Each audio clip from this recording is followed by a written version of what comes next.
Guys अभी हमारे सूरज ने कुछ समय पहले एक ऐसा धमाका किया था जिससे थोड़ी देर के लिए दुनिया भर के रेडियो सिग्नल गायब हो चुके थे।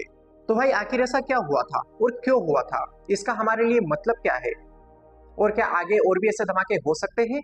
तो hey guys, welcome to Alien Labs. आज इस वीडियो में हम समझेंगे कि भाई ऐसा क्यों हुआ था। देखिए, जैसे जमीन पर तूफान होता है वैसे ही सूरज पर तूफान जैसी चीजें होती रहती है, लेकिन वो हवा नहीं होती।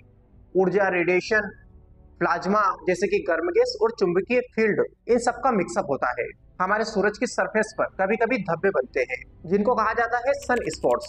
वैसे तो ये धब्बे दिखने में काले काले होते हैं, लेकिन असली बात यह है कि वहां की मैग्नेटिक फील्ड बहुत तेज और हमेशा परेशान रहती है। जब वो मैग्नेटिक फील्ड अचानक टूटती या बदलती है तो सूरज एक जोरदार धमाका कर देता है जिसको सोलर फ्लेयर कहा जाता है।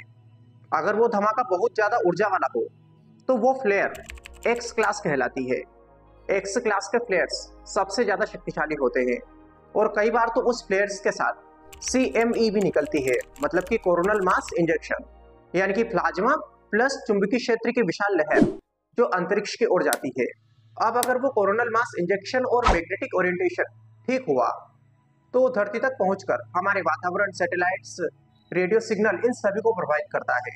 यानी कि आप ऐसे समझो कि सूरज कभी शांत नहीं रहता, वो ऐसे धमाके कभी भी कर सकता है। बात है 30 नवंबर 2025 की, जब रात में अंतरिक्ष की निगरानी करने वाले सैटेलाइट्स जैसे कि नासा की सोलर डायनेमिक्स ऑब्जर्वेटरी, इन्हें देखा कि भाई सूरज ने अचानक एक बहुत तेज X1.9 क्लास सोलर फ्लेयर छोड़ा है। X1.9 का मतलब है कि X क्लास से थोड़ा सा बड़ा, बहुत शक्तिशाली फ्लेयर। जब ये फ्लेयर से निकली, इस फ्लेयर्स के आने के बाद रेडियो सिग्नल, खासकर उन फ्रिक्वेंसीज में जो दूर संचार, नेवी वाहन, एरोप्लेन्स आदि के लिए काम आती है, ये सभी कुछ देर के लिए ब्लैकआउट हो गए। इसके कुछ असर ऑस्ट्रेलिया और साउथ ईस्ट एशिया में देखने को मिले। गाइस, जिस सन स्पॉट रीजन से ये फ्लेयर निकली थी उसको वैज्ञानिकों ने नाम दिया था AR4299।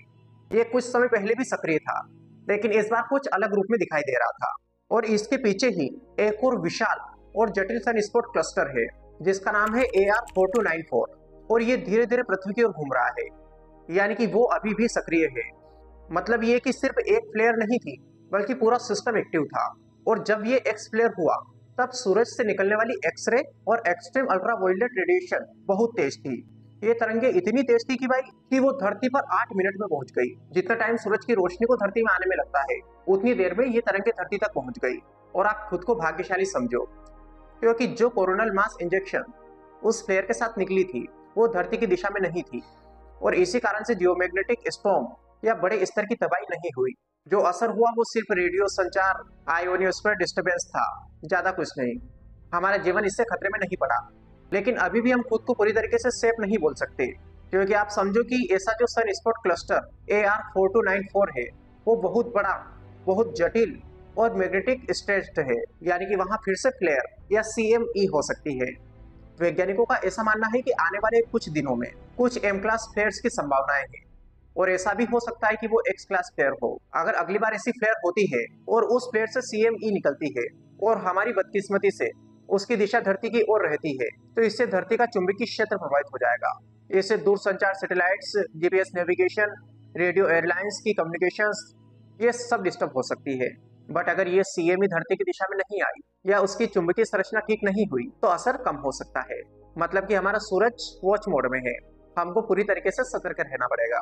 लेकिन चलो, सब कुछ ठीक हुआ, अगर फ्लेयर्स की दिशा हमारी तरफ नहीं हुई तो हमको कैसे पता चलेगा कि सूरज से कोई फ्लेयर निकली है। देखिए, अगली बार अगर फ्लेयर प्लस CME धरती की ओर आई और चुंबकीय झटका अर्थ मैग्नेटोस्फीयर से इंटरेक्ट सही रहा तो उत्तरी और दक्षिणी ध्रुवों में रंगीन आकाश दिख सकता है, जैसे कि नॉर्थर्न लाइट्स, साउथर्न लाइट्स, और हल्का फुल्का radio disturbance, navigation error, satellite glitch या HF रेडियो ब्लैकआउट हो सकता है। लेकिन आम लोग शायद इसको महसूस ना करें। तो देखिए, पहली बात तो ये कि अगर ब्लैकआउट हुआ लेकिन वो सिर्फ कुछ मिनटों का डिस्टरबेंस था, लेकिन क्या हमको इससे डरना चाहिए या सिर्फ इसको आंखें खोलकर देखना चाहिए? तो देखिए, शायद इससे हमको डरने की जरूरत उतनी नहीं है। खैर, इसके बारे में आप लोग कितना जानते थे कमेंट बॉक्स में बताइए। वीडियो पसंद आए तो लाइक कर लीजिए, चैनल पर नए हो चैनल को सब्सक्राइब कर लीजिए। Wish all the very best, thank you so much.